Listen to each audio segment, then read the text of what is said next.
First of all, I just want to say this. You can't be a celebrity and not be down with this. And Katt Williams learned that the hard way. I got a lot of black folks mad. And I'm happy I got y'all mad. But now y'all want to call me a white dude. Y'all don't want to say I'm mixed no more. Y'all don't want to say he looks Latino because I'm mixed with that too. Y'all don't want to say that no more. And that's what a lot of black folks do, bro. If they don't have, and white people do this too, so I'm not just saying that, but a lot of black folks do this as well, man. If you don't have nothing that you can really rebuttal off of, you talk shit. It's just facts, bro. And it's right here. Look at the red shoes, bro. Look at the chain, bro. Let's look at this. You gotta be a part of it, bro. Katt Williams wasn't a part of it at first, man. He was trying his hardest not to be down. He was trying his hardest to get them words out there for the people to know what's really going on, right? He did a lot of good comedies, man. He done told us about the mansion parties and everything he's seen and all that. But nah, bro. He was with Club Shay Shay. He a part of that too, right? Woke. Come on, man. Let's be real. I'll do this for educational and entertainment purposes only. Jimmy on the beat, boy. Let's get high, yeah, you know I'm about to roll. Let's get please, yeah, you know I gotta pull. Let's live life, yeah, once I'm about to turn up. Get fly, oh for sure it's about to go up. Let's get high, yeah, you know I'm about to roll. Let's get please, yeah, you know I gotta pull. Let's live life, yeah, once I'm about to turn up. Get fly, oh for sure it's about to go up. Roll my blunt and pass my lighter.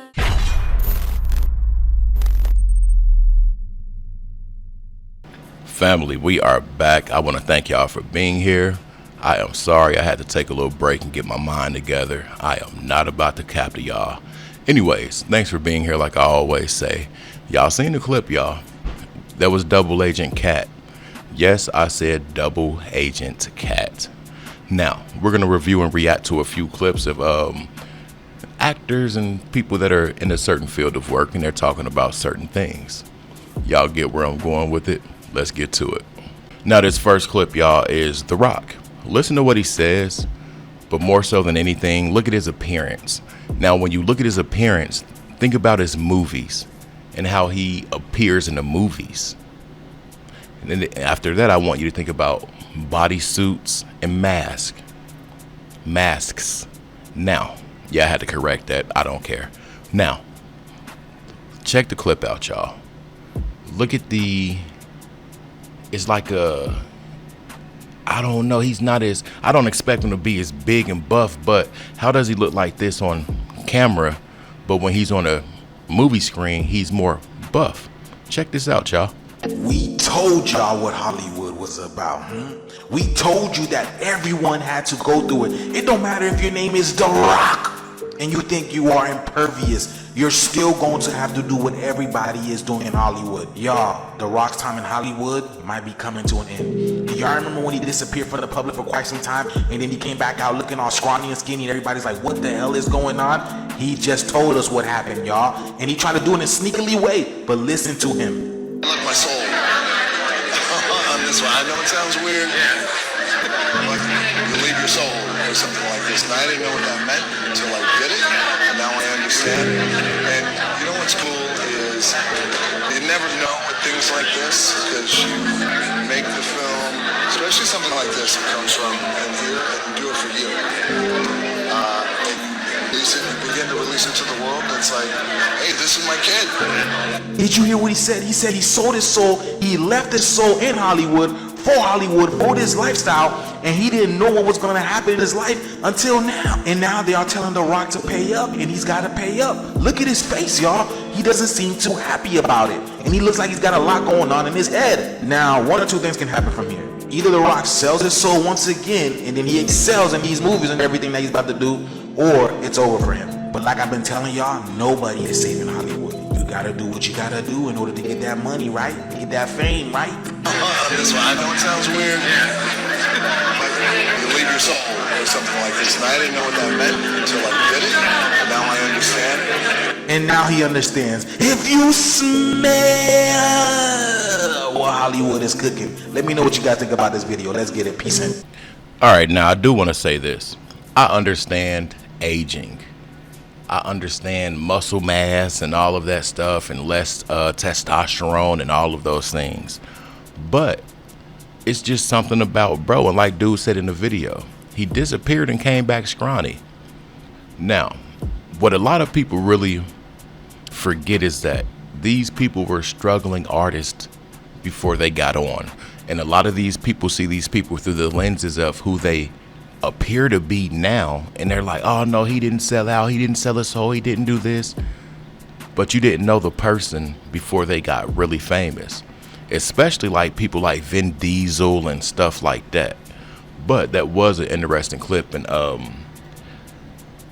lot of these people do say that they tap into different realms or different versions of themselves, or they say they can't explain what took over them to make them get so caught up in a role or writing a song or anything like that.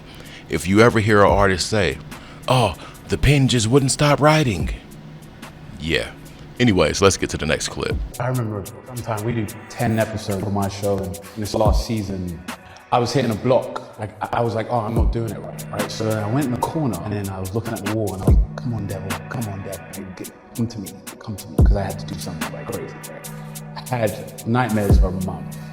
So it does come after. I get nightmares every day. I just felt that energy, you know, and I had to pray and do all this stuff to like get rid of it. And you call your mom up and you're like, you're back to life. And that stuff is real. That stuff really is real.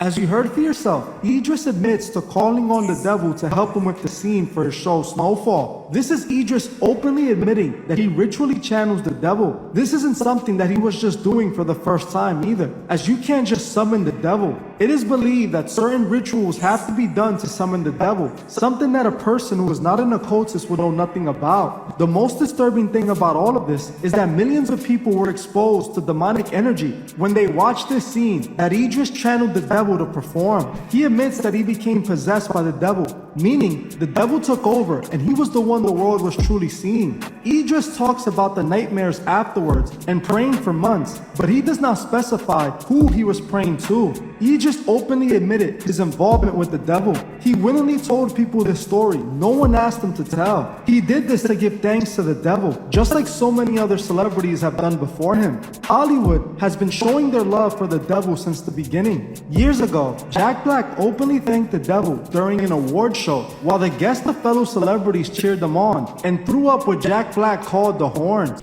All right, now I always wondered this.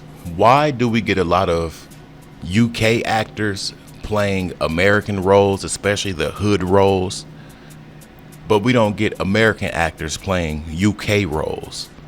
You get what I'm saying? These people come from UK, they start acting, and they perfect the American language. How do I say this?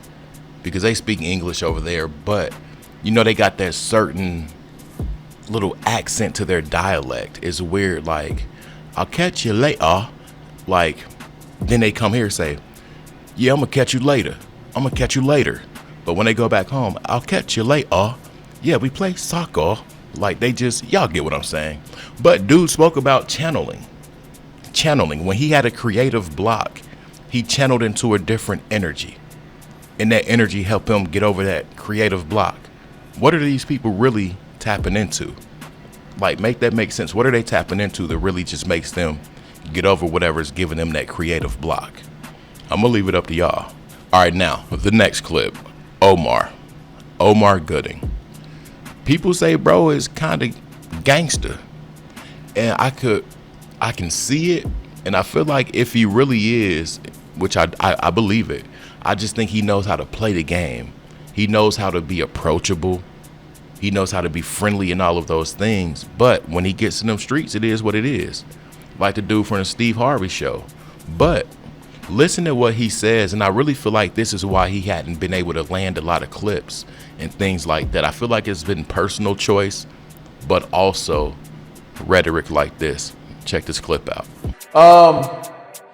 I believe it begins with the choices you make with what you find acceptable. If you get a role and it requires you to do certain things that you think is acceptable and you do them, then you'll get that call. Then you'll know. One thing always leads to another. It's not like you walk into Hollywood and they go like, "Ah, red pill, blue pill. Which one do you want?" No. They put you through the test. They know who they can get away with what. People do things on camera because they're comfortable doing them. If they're uncomfortable doing them, they shouldn't be doing them. It's just that simple. That's when problems happen. Problems and cases and situations and all this inappropriate shit. Because you weren't comfortable doing it anyway, but you did it. And now you want to come back and say, "I was so the whole time, I couldn't believe it." But the people doing the hiring go, I think they like this, or I think they're with it, or they're okay with it. I think they'll do it. This makes sense. Oh, they look like a natural. Oh, they're crying, this and that. They're fine. You okay with nudity? They strip. Oh, they're fine. They're good. And then later they come out and say, "Oh, I was damaged.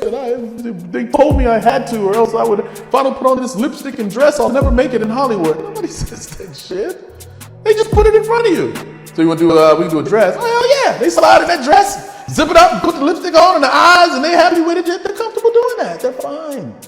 That's them. They're good. That's the people that do it. It's the ones when you come to the see if Omar put the dress on. No. No, it's not me. I do believe, yes, it's a very real thing. It's very spiritual. There's some people don't believe in God, but do believe in the devil. Where'd the devil come from? How do you believe in one and not the other? You don't believe evil exists? Will you say sing a prayer in a church and yeah, sure. All right, now we do this devil enchantment and da-da-da-da. No, I ain't doing that. I'm not playing with him. Yeah. You know it's real. So why would he not say, yeah, well, you do all this, I'll give you all the desires of your heart, but I'm going to collect that shit later. And we see a lot of collections happening. We see the collections. And when it's happening, everybody, "Oh, I can't believe they did that to them." Yeah, well, they made that deal a long time ago, and he's here to collect. I think it's a very real thing. Just me being honest, So, and it all comes when you try to figure the right turn or the left turn to make or the right path or this and that. Just think about it. Sometimes what you just got to do is you look around the corner. It's the best way to figure out decision making. If I do this right now, I get this. But what's the worst thing that could happen from this? It's that. It's this. I put on a dress, some lipstick. Now I'm out. I'm in the party or I'm in a club. Someone goes, "There go that punk. You this and that, sissy. Watch yourself. That was just a move." No, it ain't. You like that shit. Now I gotta fight this man. We have to fight now. There's no other course of action. Because I put on that damn dress. Well, I'm not really like that, but I know that. No. That's part of it, yeah. That's enough right there to say, well, then I know my lane. I know what I can do. I'm not Tyler Perry. You're not comfortable in manhood. For one, that's not manhood. But let's not go there. What I'm just saying is, it's the choices you make. And then if you make this choice, that choice, Hollywood sees you've already made these choices, well, then I'm sure you have no problem with this. Now we'll give you all you want, and you keep packing our agenda. We know whatever we give you, you'll do. So here, we'll give him all the money he wants because we say, now you're doing this. Because this is the agenda we want to push. This is what we want to make black men look like. This is what we want the picture of. So here, you get your money. Now go do it. That's selling your soul. You don't have a soul. It means you don't have a say. You just do what they tell you to do. Come on, man. This man sat there and said, we see the collections happening. They want these roles. They're anxious and overzealous to get these roles. And like he said, they're slipping in that dress. They're putting on the hair. They're putting on the lipstick. They're putting on the eyebrows and all that stuff. Only to afterwards, everything happens. They're like, oh, they're the victim now. No, you chose that. And a lot of the times, like he said, it's not forced. They just put it in front of you. They put it in front of you. I'm going to give you an example like Ving Rhames. He did The Holiday Heart. You take this big buff dude and put him in a dress and you break him. Period. And I want to say after Holiday Heart came Baby Boy and a lot of other things, but is it worth the dress? Is it worth it? Is the dress worth the success? Now, let's get back to the collecting part. We are seeing a lot of collecting at a crazy amount. We're seeing a lot of collecting. And these people forget the deals that they make. There's an infamous video on the internet of some rock and roll dude, and he's talking about, yeah, I'm sold out to the chief something. But these people know. They know. It's just that when it's time to collect, they don't want to pay up, or they forget they gotta pay up. It's just like when you loan one of your homeboys 20, it's like, man, I'm gonna give you that punk ass 20 whenever I blow up. Like, it wasn't that when you needed it. Same thing, y'all. Anyways, like the video, $ Trap House Kitchen 1. Hype up the video. Let's spread this message. Let's get this stuff out, y'all. I'm out. Peace.